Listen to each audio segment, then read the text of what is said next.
జాతర రూపంలో ఉపాధ్యాయులకు పదోన్నతులు ఇచ్చు చాలా ఏళ్ళుగా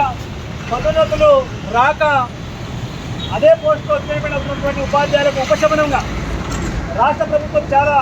ప్రతిష్టాత్మకంగా తీసుకొని పదోన్నతులు కల్పించడాన్ని TSTGF Telangana state tribal teacher federation మేము స్వాగతిస్తూ ఇవాళ గౌరవ ముఖ్యమంత్రి గారు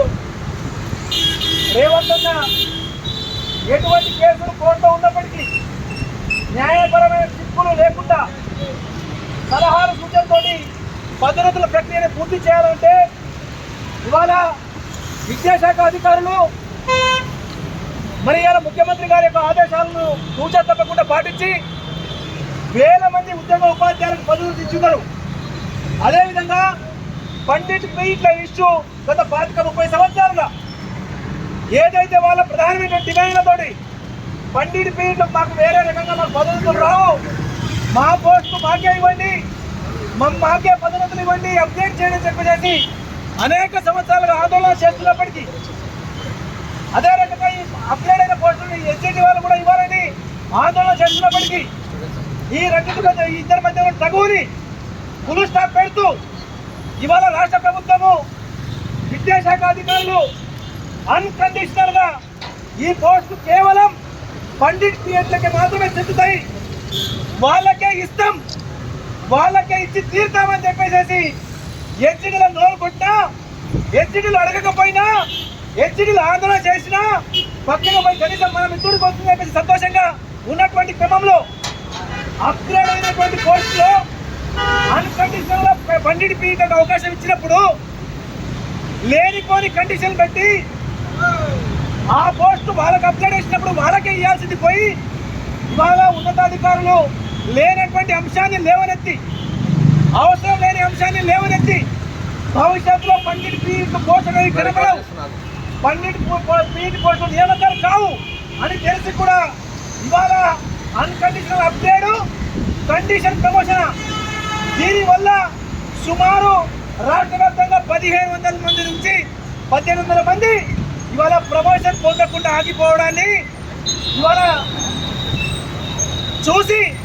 ఏదైతే అప్గ్రేడ్ కానటువంటి పండిట్ పీట్లు వాళ్ళ విన్నపాన్ని రాష్ట్ర ప్రభుత్వానికి వ్యతిరేకంగా కాదు, కడుపు మంటతో ఉన్న వాస్తవాన్ని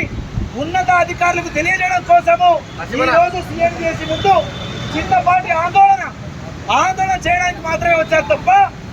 ఆవేశపూరితంగా రాలేదు. కానీ నేను ఈ రాష్ట్ర ప్రభుత్వాన్ని తెలియజేస్తూ నేను గౌరవ ముఖ్యమంత్రి గారికి రేవంత్ అన్నకు విజ్ఞప్తి చేస్తా ఉన్నా, వీళ్ళ పక్షాన విజ్ఞప్తి చేస్తా ఉన్నా, అన్నా మీ యొక్క ఆశీర్వాదంతో పదోన్నతులు పొందినాము, కానీ అన్కండిషనల్ గా ఇవాళ వీళ్ళని పదోన్నతులు ఇచ్చారు, అప్గ్రేడ్ అవకాశం ఇచ్చారు, కానీ కండిషన్ పెట్టి ఇక్కడ ఉన్న అధికారులు ఇవాళ రూల్ ఆఫ్ రిజర్వేషన్ నోట్స్ పెట్టి అదేవిధంగా ఉన్న జిల్లాలో ఉన్నటువంటి అన్ని ఖాళీలను పరిగణలోకి తీసుకోకుండా కేవలం వర్కింగ్ పొజిషన్ ని మాత్రమే తీసుకొని రూల్ ఆఫ్ రిజర్వేషన్ అమలు చేయడం వల్ల ఫర్ ఎగ్జాంపుల్ చూస్తే భద్రాద్రి కొత్తగూడెం జిల్లాలో గత 20 సంవత్సరాలుగా అక్కడ ఎస్టీ ఉపాధ్యాయులు మాత్రమే నియామకం పొందినారు. ఇవాళ రూల్ ఆఫ్ రిజర్వేషన్ అవసరం లేకుండా అమలు చేయడం వల్ల ఇవాళ అక్కడ దాదాపు 30-40 పోస్టులు ఆగిపోతా ఉన్నాయి. 30-40 పోస్టులు రేపు భవిష్యత్తులో ఆ కేటగిరీకి పదోన్నతులు ఇవ్వాలి అంటే ఇంకా 300 మంది పండిట్ పీఠలకు రేపు రిక్రూట్మెంట్ జరగాలి. అది అయ్యే ముచ్చటనా? కాదు, అది జరగదు. భవిష్యత్తులో పండిట్ పిహెచ్ పోస్టులే ఉండవు అన్ని తెలిసి కూడా ఇవాళ కావాలని కొర్రి పెట్టే విధానంలో అధికారులు ఉండడం అనేది మేము తప్పుపడతా ఉన్నాం. మరి ఇవాళ ఉన్నత విద్యాశాఖ అధికారులకు మేము విజ్ఞప్తి చేస్తా ఉన్నాం, మేము